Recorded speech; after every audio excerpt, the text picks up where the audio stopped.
కుంభరాశి వారికి నవంబర్ మాసంలో 1వ తారీఖు నుండి 15వ తారీఖు వరకు గోచార ఫలితాలు ఎలా ఉన్నాయి అనేటువంటి విషయాన్ని మనం చూసినట్టయితే, ఈ సమయంలో సంచరిస్తున్నటువంటి గ్రహస్థితి మూలకంగా మిశ్రమ ఫలితాలు ఎక్కువగా కనబడుతున్నాయి. అయినప్పటికీ గత మాసంతో పోల్చినట్టయితే ఈ పక్షం లోపల మీకు అనుకూలమైనటువంటి ఫలితాలే ఎక్కువగా ఉన్నాయి. ఉద్యోగస్తులకు ఆఫీసులో కొంత ప్రతికూలత గోచరిస్తుంది.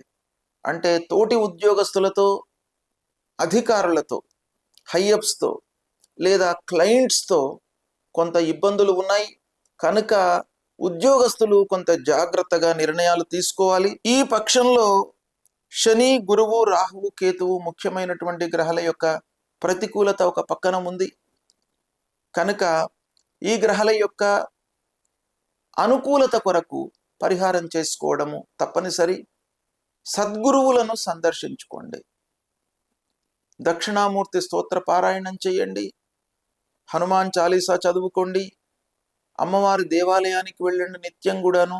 అమ్మవారి యొక్క అనుగ్రహము, ఆంజనేయ స్వామి యొక్క అనుగ్రహం మూలకంగా మీ లోపల భయము, ఆందోళన లేకుండా మిమ్మల్ని ఆ భగవంతుడు కాపాడుతాడు. కాబట్టి ఇవి చేస్తూ ఉండండి.